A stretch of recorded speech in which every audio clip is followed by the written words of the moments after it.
Olá você, bom dia, boa tarde, boa noite. Eu sou Marcelo Dalla Vecchia e esse é mais um vídeo da série Drops do Nupid.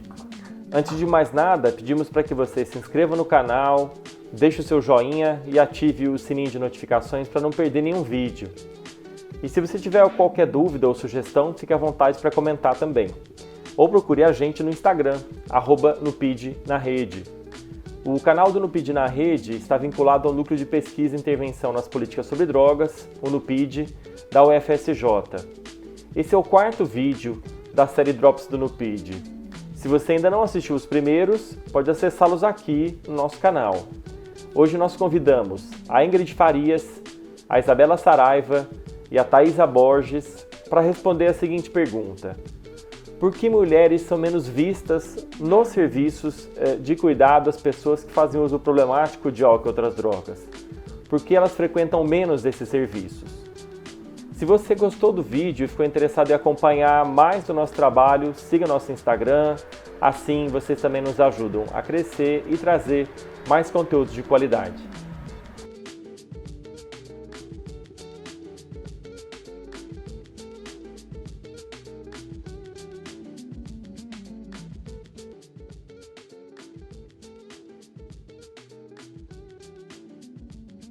Então, eu inicio essa discussão com a provocação, né? Como as mulheres são vistas nesses espaços de cuidado? Porque a minha experiência, né, me fez trazer alguns questionamentos importantes, acho que para a nossa prática, que é pensar, né, como a gente vê essas mulheres e quais são as expectativas que a gente tem quando essas mulheres acionam o serviço.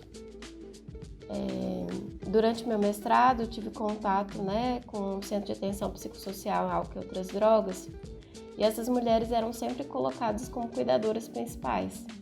Elas estão nos serviços, muitas delas possuem demandas que poderiam ser acolhidas pelo Serviço de Saúde Mental, mas a reprodução dessa expectativa de cuidado, né, delas ocuparem um papel de ponto principal na rede de apoio social, acaba, né, por vezes, mesclando também esse cuidado possível e necessário a essas mulheres, né?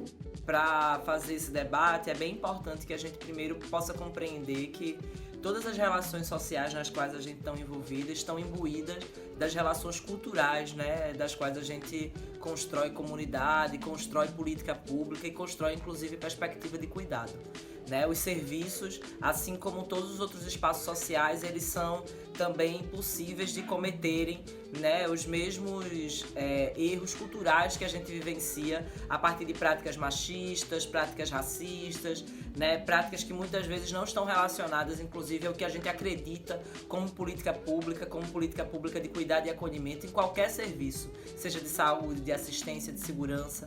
Né? Então, a invisibilidade das mulheres dentro dos serviços de acolhimento, de cuidado, ele, antes de tudo, está relacionado a uma relação estrutural. Inicialmente, eu queria chamar a atenção para o fato de que, historicamente, as mulheres foram consideradas as mantenedoras, né, da saúde nas famílias. Então, as mulheres, elas sempre buscaram mais cuidados em saúde do que os homens, né? E também foram responsabilizadas pelos cuidados em saúde dos demais membros da família. Então, nesse sentido, as mulheres, elas também dentro dessa mesma lógica, né, desse modo de pensar, as mulheres também foram constituídas como sujeitos mais frágeis, que precisam de mais intervenções. E no campo da saúde mental, isso é ainda mais marcante, né? E levando ao resultado, por exemplo, de mulheres serem muito mais medicadas com medicações ansiolíticas, antidepressivas do que os homens. Então, eu não acredito que haja, né, um distanciamento das mulheres do serviço de saúde, mas, né, que nesse contato que elas têm com o serviço de saúde, haja uma reprodução aí desse ideário feminino, né, muito ligado e vinculado às atividades de cuidado, né, e desse cuidado para o outro, né. O cuidado de si também ele é fomentado, né, se a gente for parar para pensar nas políticas públicas, na forma como as mulheres são vistas, né, na política pública. mas sempre, né, esse cuidar de si para cuidar do outro. Né? Então, quando a mulher procura um serviço de saúde e de atenção, né, as pessoas que usam drogas, ela muitas vezes encontra o julgamento mais de uma vez, não só por estar necessitando naquele momento de fazer o cuidado para uso de qualquer tipo de substância, mas porque também são criminalizadas a partir do seu lugar, né, enquanto mulheres. E a gente sabe que a maior parte das mulheres que são atendidas, que são acolhidas pelo serviço de acolhimento, né, e cuidado para as pessoas que usam drogas, são mulheres de periferia, são mulheres negras que têm, inclusive, na construção de uma perspectiva social, a sua humanidade, a sua cidadania negada também, nos processos de organização e de constituição de políticas públicas. Né?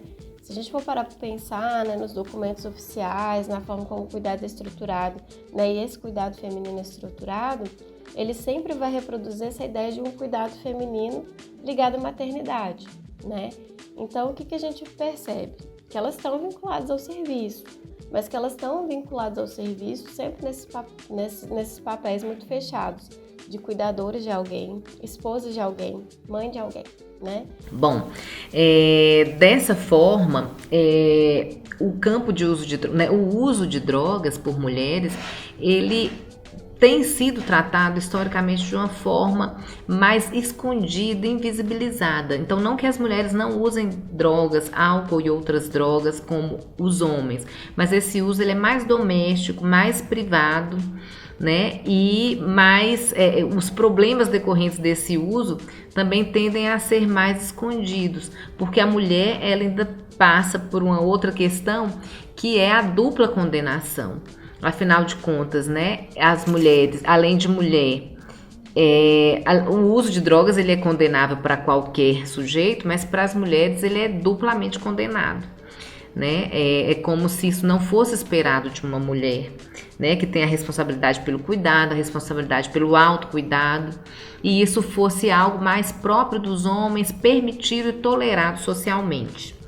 Então eu creio, né, que o ponto da discussão não é, né, questionar se as mulheres estão acessando o serviço de saúde, porque elas estão, né? A gente vê, por exemplo, a hipermedicalização de mulheres, né, no campo dos remédios psiquiátricos, por exemplo, né? Estatisticamente são as mulheres que tomam mais remédios controlados, né, no campo psi, né? E isso está querendo, né, mostrar pra gente uma coisa, olha, esse cuidado feminino tem sido pensado num ajuste, né, e não numa produção, né, de autonomia, numa reflexão crítica do que é esse cuidado, de quais são as expectativas de cuidado, né, dessas mulheres com serviço, né, tem sido reproduzido aí, né, o que historicamente é o lugar feminino, né, que é o lugar do ajuste, né, então assim, acho que a grande provocação, né, eu acho que a redução de danos é uma ferramenta potente, né, porque ela vai trazendo essa questão do pragmatismo, da tolerância, da diversidade, olha, do que é o cuidado feminino para mulheres que consomem, né, substâncias psicoativas, o que elas querem fazer com aquilo, né, ao invés da gente, né, imprimir aí, né, um padrão normativo de comportamento limitante, né, e que reproduz, né, o machismo e a violência que todas nós mulheres sofremos todos os dias, né, então acho que é importante a gente tentar, né, mesmo que seja no nível micro, né, das instituições, né, romper um pouco com esses papéis de gênero que são estabelecidos no cuidado, né? Então, nos serviços de atenção, quando nós encontramos mulheres nesses serviços, aquelas que chegam, né, porque muitas nem chegam ao serviço de saúde, direcionada ao uso de álcool e outras drogas, muitas vezes são tratadas na própria unidade básica de saúde com medicação ansiolítica ou antidepressiva, né? Elas não vão para o serviço especializado, mas essas mulheres, quando chegam no serviço especializado, ainda são tratadas tendo como foco de tratamento o retorno às funções bem associadas a essa lógica do feminino, né? Desse feminino que nós construímos como pensar sobre o feminino.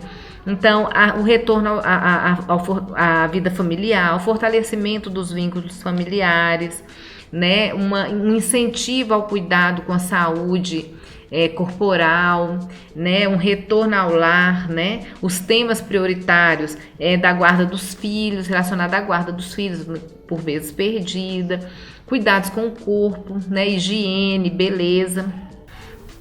Então a gente ainda encontra muitas leituras sobre o uso de drogas de mulheres, feito por mulheres, que estão muito localizadas na questão essencialista biológica, né, biologicista, que inclusive associam, né, entendem que o uso de drogas em mulheres ele é de mais difícil tratamento por questões biológicas, né, em que a mulher se torna dependente de forma mais rápida do que os homens, também por questões biológicas.